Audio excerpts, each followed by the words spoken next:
Welcome to the Gastro Girl podcast. We bring together patients, experts, and health advocates who are all here to help you optimize your health. Here's your host, Jacqueline Gollin.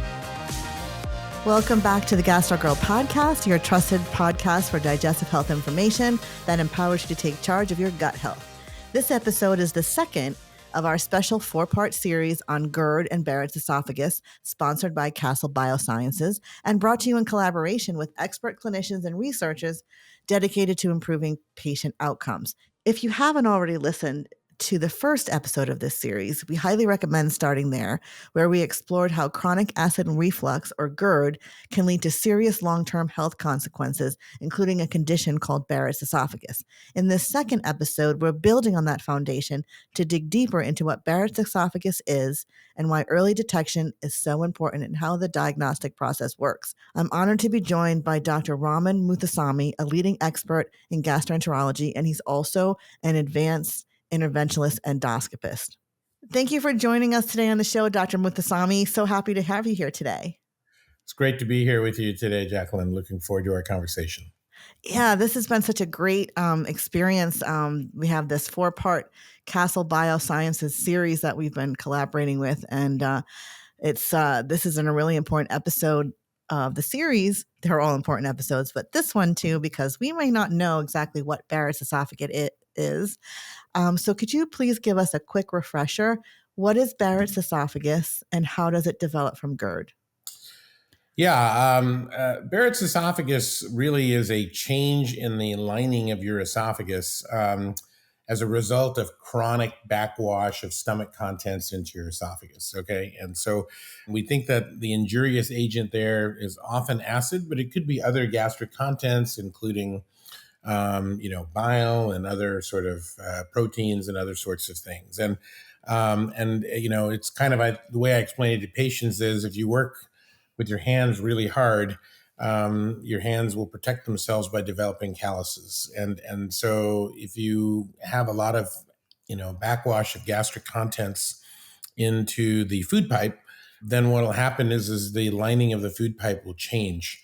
So that it ends up being something a little bit more like the lining of the stomach or the small bowel. And so it undergoes this change in lining from squamous tissue to something called columnar, which better protects it from all that backwash. And that actually leads to a change in the color, which is how you can identify it in endoscopy. In fact, there was a British surgeon named Norman Barrett who first noticed that some of his patients with reflux had this funny color change.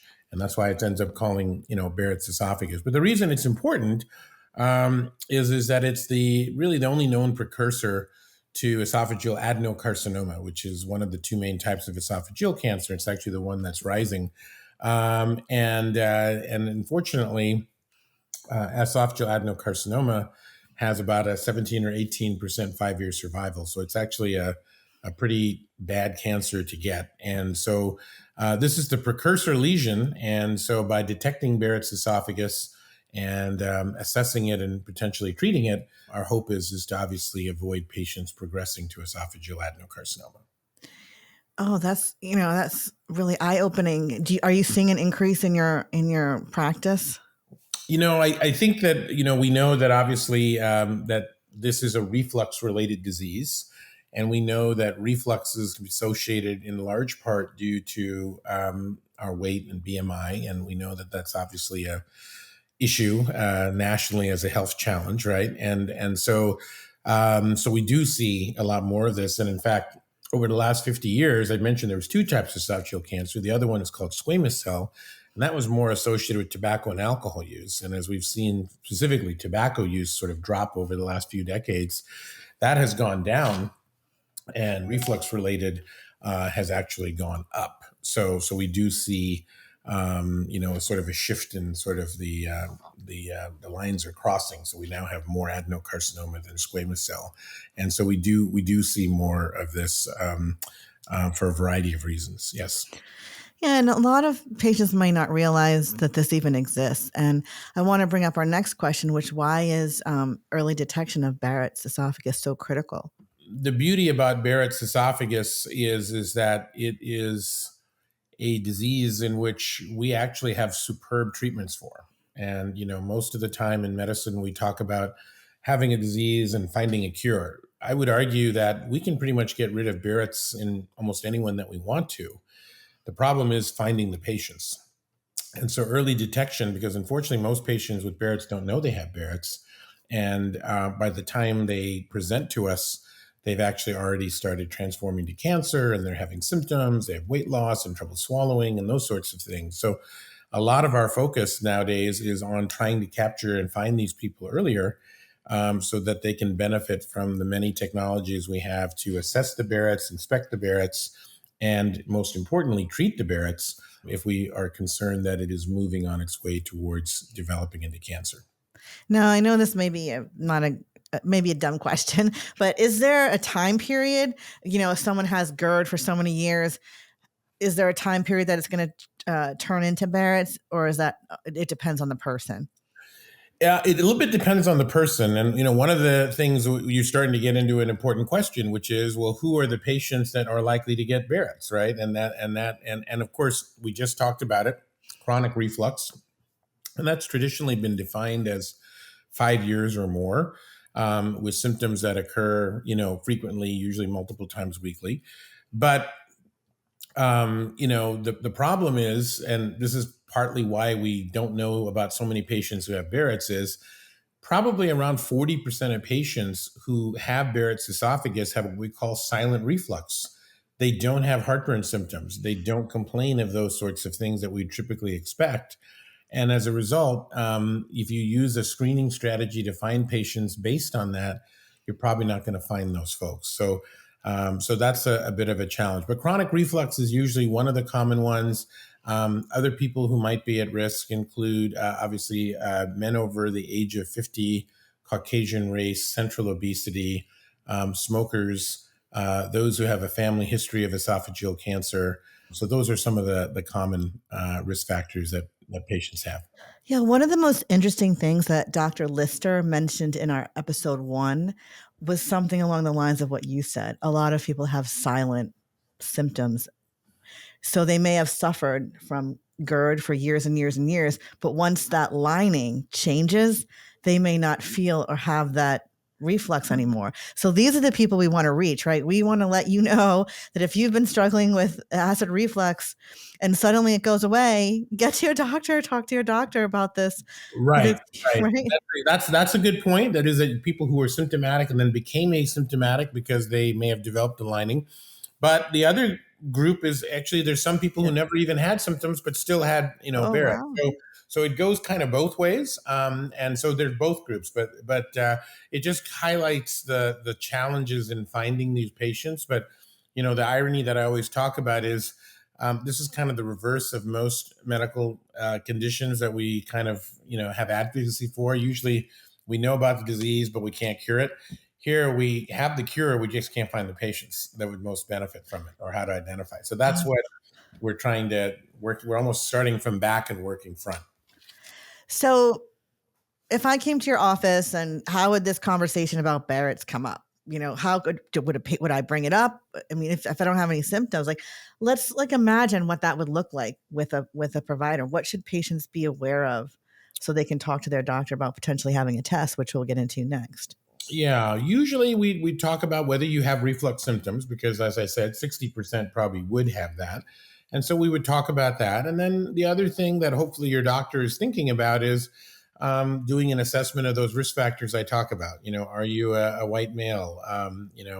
What is your age? Are you over 50? Do you smoke? They may ask you, is there any family history of any, issues with esophageal cancer?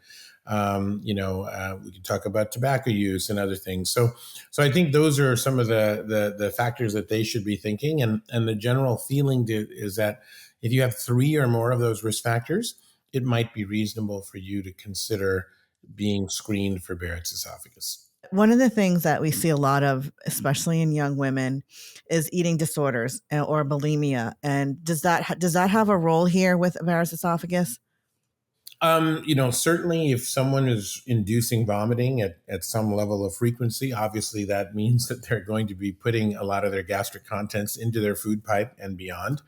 And if that becomes a chronic issue, and particularly if they also just sort of get into this habit of perhaps burping or other things that might just, increase also their gastric exposure Hmm. contents into the esophagus, it could be. So, we haven't, again, we usually see it more in older men, but certainly a young patient with those kind of risk factors. And on occasion, I'll see someone who had bad childhood reflux, and we've even seen some kids who had anti-reflux surgeries.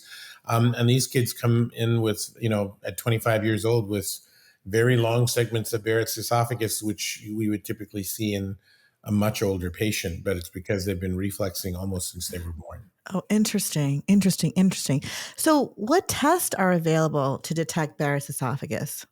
Yeah, I mean, I think the gold standard still is an endoscopy, and that can be done either with sedation or unsedated. And there are an increasing number of small caliber endoscopes that might allow you to get this done in the office, as opposed to get a sedated procedure where you have to take half a day off from work and that sort of thing.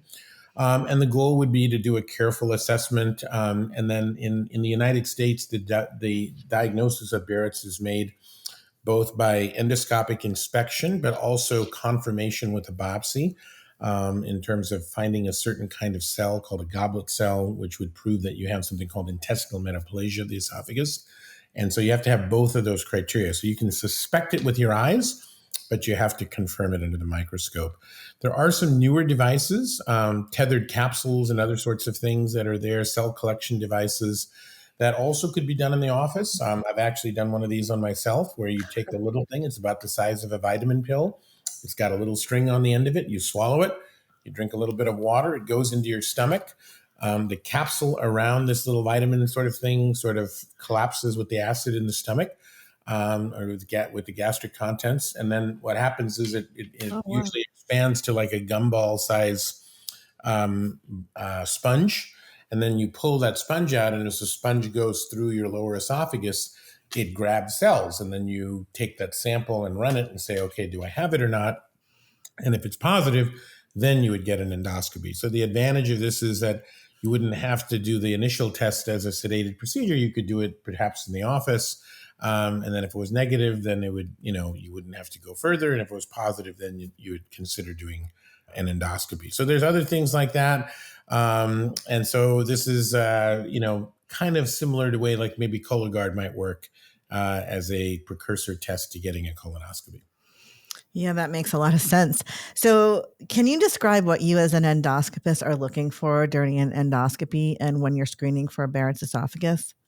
Yeah, so it's very important to understand the anatomy, because there are some very specific criteria that have to be met in order for you to have Barrett's esophagus. And in fact, one of the big issues that we have is that between 20 and 30% of patients that have been labeled with Barrett's in some studies have been found not to actually have it. And so what we want to do is obviously find the people who have it, but we also don't want to scare the patients who don't have it, or to do unnecessary procedures or surveillance in people who don't actually have a condition. So I think that starts with doing a careful visual inspection, and you're really trying to find where the end of the stomach folds occur. Usually there's a line. Sometimes that'll be at the diaphragm, but sometimes it'll actually be up in the chest, because if you have a hiatal hernia, it'll be a little higher.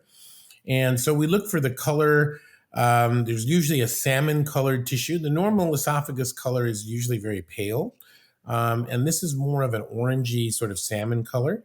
And you have to have about 1 centimeter, so it's about 4/10 of an inch, that extends above the top of the fold. So you got to have the salmon color has to extend 1 centimeter above the top of the folds.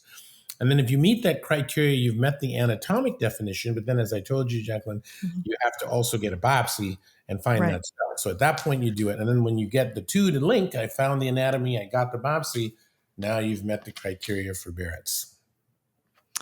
This is so fascinating. So what role does the endoscopy camera play versus the biopsy and pathology review? Yeah, so the endoscopist's role is, the first part is to first confirm that you have Barrett's, and we kind of discussed the anatomic issues. The next part is to look in that region of salmon-colored mucosa to find one spot that looks different than the rest, okay? Because the degree of risk of developing cancer is dependent upon whether there's dysplasia or not. And in order to find dysplasia, you're trying to find an aberrant group of cells within this little patch of salmon colored tissue. So we overall, we look for the total length. Is it all the way around, or is it just part way? Does it look like, the state of Florida upside down, or is it like 360 all the way up a tube, right? And so the more the length, the greater the risk, okay? We also are looking for certain vascular patterns. Do we see irregular blood vessels? Is there a bump? Is there an ulcer? Is the topography smooth, or is there some areas that look abnormal? And then when you look very carefully under magnification or using some filtered lights, you're looking to see if the gland pattern, because it has a glandular pattern, if it looks like some glands look different or they all look the same, So if you find an irregular or abnormal area, we generally recommend taking a biopsy of that area separately. And then typically what we do is if everything looks smooth, then we typically take random biopsies, and we do that every 2 centimeters, kind of at 12, 3, 6, and 9. So 4 biopsies every 2 centimeters. So it's like sampling straws in a haystack, right? And so you take a few straws and you hope that that's a representative sample of the whole haystack. And you say, okay, there's nothing there. There's something there. There's also some newer technologies like brushes that are coming out. There's something called a Watts brush that can sort of sample the area as well. And so rather than take just something from a very precise spot, you're kind of brushing over a larger area. And so you might catch sort of a broader area. You're sampling a broader area. So there's a trial right now looking to see if the brush is as good as the biopsy. Right now, the data suggests that you got to do the biopsies and the brush is kind of an add-on. But someday we may get to the point where the brush may be as good as the biopsy. So just for clarification for our listeners, when you talk about dysplasia, you mean abnormal cell growth, correct? Correct. So Barrett's itself is an abnormal cell growth. So you could say, well, wait a minute, I thought you said Barrett's was abnormal. Yeah. True. And so but within that, there's different levels of abnormal. So you go from normal to non-dysplastic Barrett's. And then depending on the levels of dysplasia, you can have indefinite for dysplasia, low-grade dysplasia, high-grade dysplasia, and then cancer itself, okay? And then, of course, you have different stages of the cancer and so on and so forth. So that's kind of the progression. And obviously, we'd like to intervene before it gets into cancer. And so increasingly now, when patients who have dysplasia, or if they have even things like molecular testing that suggests that they're going to develop dysplasia even before they have it, we may intervene before they ever get to the point of developing cancer. Interesting. So as you said, most patients with Barrett's won't progress to cancer, but how do you determine which patients are truly at risk for Barrett's esophagus? Yeah, great question. And this is the other sort of main area is the 2 areas that we kind of spend most of our efforts these days is A, how do we find the patients with Barrett's out of this big pool? And it's hard to say. We think there's at least 1% of the population and maybe as many as 3 or 4% of the population, which means in the United States, you're talking between 3 and maybe 9 million people with Barrett's, okay? And so that's one is finding those people. And the other thing is among those who have it, who's likely to develop it? As you said, probably only 5 to maybe 7% of people will ever progress. And so the question is, out of this 100 people, who are those 5 to 7 and who are the other, 95 to 93 or whatever that are going to be just fine? And so we have a variety of factors. So one of them, probably the best one is what we just talked about, dysplasia. The more dysplasia you have or the more advanced your dysplasia is, the greater your risk for developing cancer. So if you have high-grade dysplasia, your risk of developing cancer is 6 to 10% per year. If it's low-grade dysplasia, it's probably 1.7% per year, but it could be a little higher in some studies. If you have non-dysplastic Barrett's or just plain old Barrett's, that risk is maybe more like 0.1 to 0.5% per year. So again, they have different spectrums. So dysplasia is one. The length of the Barrett's you have, more length means greater risk. And then other factors that could be playing a role, there's some clinical factors, and they've even come up with some scores that you can do based on your dysplasia, your gender, do you smoke, the length of Barrett's and so forth. That's called a PIB score, progression in Barrett's. And then there are now increasingly sort of the development of sort of molecular prediction tests, which you can take from a biopsy, run under sort of AI and sort of extract certain features and then calculate a risk score, which will predict your 5-year risk of developing it. And then when you get your next surveillance endoscopy in 5 years to keep an eye on things, then you can rerun it again and then figure out your next 5-year risk. And so these combinations of factors can help your doctor decide whether you are at increased risk for developing cancer and whether you would warrant progressing to therapy. Great. So part of our mission at GastroGirl is to really empower patients with information and knowledge so that they can have a very educated conversation with their physician or healthcare provider and make shared decision making with a knowledge. And that's why I'm going to ask the next question, because I think it's so important, is how does a test is for patients to be aware of this? How does a test like TissueCypher fit into the more personalized risk assessment? What do patients need to know about this? Yeah. So I think that, whenever you tell a patient that, well, the population at large, it says, well, 2 in, 100. And, a lot of my patients might say, well, doc, I'm probably that person, right? They think that if there's one person, it's going to be, a lot of patients think that. And so they'll tell me that. And so it's somewhat dissatisfying because I'm giving you the numbers for the whole country or the whole world. And you're saying, but I'm me. And so what do you know about me specifically, right? And so what's nice about these sort of precision medicine or personalized medicine is that you're trying to get data from that person and say, okay, this is what the average is, but this is what we think you are based on the tissue we obtained from you, right? And I think that's very impactful. And so some patients who may, have one approach might switch that approach if they find that there's credible evidence that they're at more risk. I have some patients that are the other way too. More of my patients are more worried than less worried, but occasionally I get someone who's somewhat less worried than they should be, when I tell them something. And then I will say, look, you've got this individual risk score showing that you have this percentage chance of developing cancer or dysplasia in the next 5 years. And then a lot of people will say, okay, that's impactful because you're talking about me now. That's my tissue you ran to get those numbers, right? So I think it's a very useful thing that allows us to look at a subcellular structure. So it's more than what the eye can see. And this is actually somewhere where AI is really going to help us.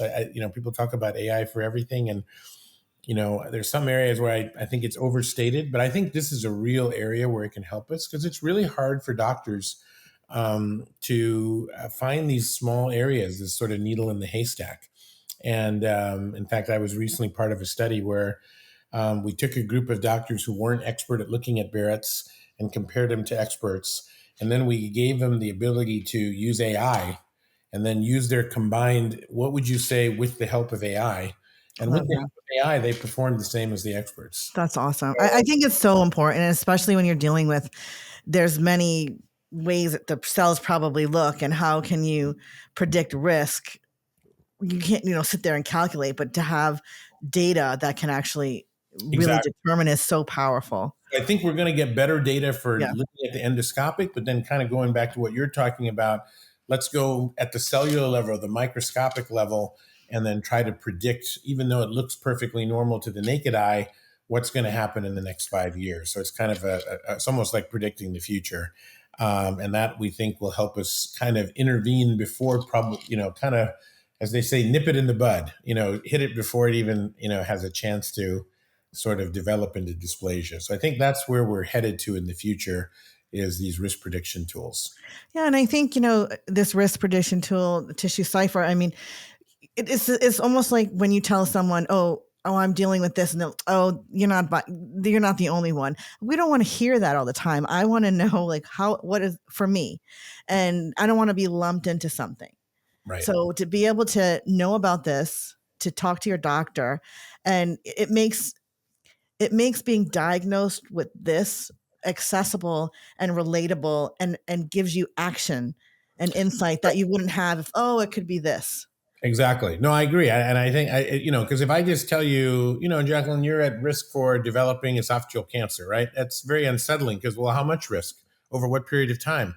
It's sort of more questions than answers, right? But if I can tell you, I ran your tests and based on, the evidence, we think you have a 4% chance in the next 5 years. Okay, that's very digestible. I've given you a very precise number over a very precise time, and then when we look again in that point, and of course we could decide whether we want to intervene on that. But if we decide not to intervene and just watch it, when we come back, we'll take more biopsies, and then we'll figure out what your next 5-year risk is. And so we'll keep. And then if we start seeing the trend going in a direction we want, maybe we intervene then. So I think it allows you to, and the data suggests that this information from these biomarkers may be as good or better than a lot of the traditional things we talked about, like dysplasia and length and other factors. So I think we're going to increasingly see these sorts of tests developed and utilized to kind of, as you said, personalize the approach.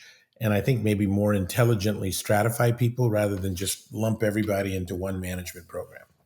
Yeah. And it also gives patients almost like a roadmap of what do I do next? And that leads us into our next question, which is based on the results. How do you tailor follow-up care or treatment plans for patients? Yeah. So one of the things that, once you've been diagnosed with Barrett's, right, then the next step is to figure out, do you have anything that requires treatment or eradication right now? Like, do I have a cancer? Do I have dysplasia? And so if you do have something right then and there, then we will send you to the appropriate therapy. If it's advanced, if it's a true cancer, it might be surgery, but most often it's some form of dysplasia. And then we usually, as I said, we can manage that endoscopically. And so the term that's used is something called endoscopic eradication therapy, or EET. And through a combination of either cutting things out or burning or freezing them, we can pretty much get rid of all the abnormal Barrett's tissue over a series of procedures, usually 2 to 3 procedures, sometimes a little more if it's longer, spaced about 8 to 12 weeks apart. So, but what about the group of people? That's only a small number of people. That's maybe 5-10%. Most of the rest of the people will not require any immediate treatment. And so then the question is, well, what are you going to do now? I have Barrett's, I have a precancerous condition, but you don't need to do anything right now. Well, when should we look? How often should we look? So forth. Right? So currently, patients who are felt to have no dysplasia or have low risk molecular testing can undergo surveillance every 3 to 5 years. And then they would come back, they would get those biopsies, like we talked about, every 2 centimeters, 12, 3, 6, and 9 at each level, 4 biopsies per level. And then maybe they would get brushings and other things like that. Now, you might say, well, wait a minute, you said 3 to 5 years. Who's 3 and who's 5? I mean, there's a little bit up to the discretion of the physician, but typically we make that decision based on the length. So if you have 3 centimeters or less of Barrett's, we typically call that short segment. And if it's short segment, you get to go a little longer. So it can be up to 5 years. Okay. Whereas if you have more than 3 centimeters or more, we call that longer segment or long segment. And those people we typically bring back at about 3 years. Okay. And so that is kind of how we do that. If you've got a patient with dysplasia, most of the time, at least my practice, I recommend considering eradicating it because our techniques are so good.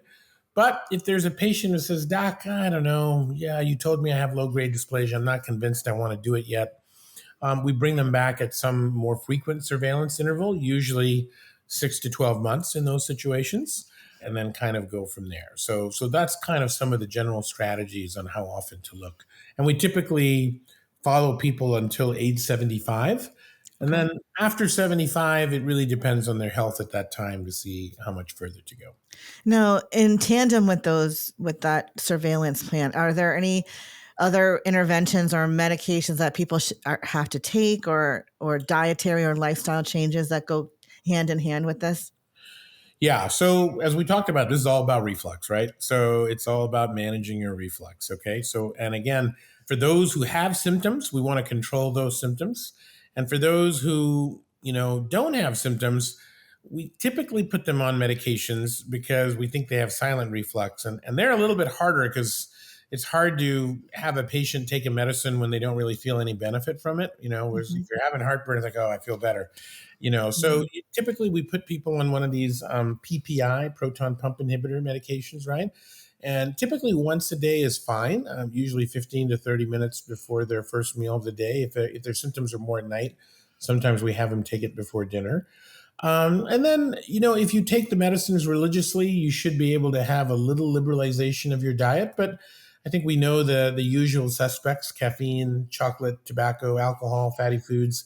So these are some of the things: citrus, licorice. There's a variety of things that can be associated with increasing reflux. So perhaps keeping an eye on your diet, along with some lifestyle choices like not eating and lying down right afterwards, eating smaller meals, as well as taking anti-reflux or anti-secretory medications, can all help in sort of controlling the reflux, which may help preventing the Barrett's from getting longer or progressing into further stages of dysplasia.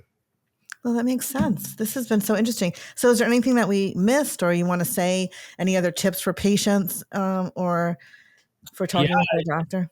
I think for patients, patients are usually going to see their doctors, especially as they get older, to get a colonoscopy. And we've obviously done a lot of work in that area for the past, several decades. But when you're there, consider thinking about whether you might benefit from an upper endoscopy. Do I have 3 of these risk factors? Do I have a lot of reflux? Is my reflux getting worse and harder to control? And talk to your doctor about whether, they may want to consider doing an endoscopy. And increasingly, I think you're going to see, if you say, well, gee, I don't know if I want to do an endoscopy. I think in the next 5 years, you're going to see a lot of these little capsule tests that I told you about. So you might be able to get it right then and there in the office of your primary care physician or your gastroenterologist. So I think the first thing, like you said, is to just kind of keep it in the back of your mind and think about it and bring it up with your doctor. Well, this has been such a powerful episode. All these episodes have been just so important. And Dr. Muthuswamy, I just want to thank you for your time and thanks for sharing such valuable insight. What we've learned today is that Barrett's esophagus doesn't have to be a mystery or a silent threat. With the right tools, teams, and timely testing, we have a real opportunity to detect it early and prevent esophageal cancer altogether. In our next episode, we'll shift gears slightly and explore how patients can take control of their condition, from managing acid reflux and diet and lifestyle to understanding medications and available treatment options. Thank you, Castle Biosciences, for sponsoring this special education series. And don't forget to like, subscribe, and share this episode and our channel with your friends and family. And we'll see you next time. Thank you for joining us. Thank you for listening to the Gastro Girl podcast. For more information and resources, please visit gastrogirl.com. Do you have a question for Gastro Girl? Please email podcast@gastrogirl.com. The information, opinions, and recommendations presented in the Gastro Girl podcast are not a substitute for medical advice from your healthcare professional. Please consult a licensed clinician in your state regarding all matters related to your health.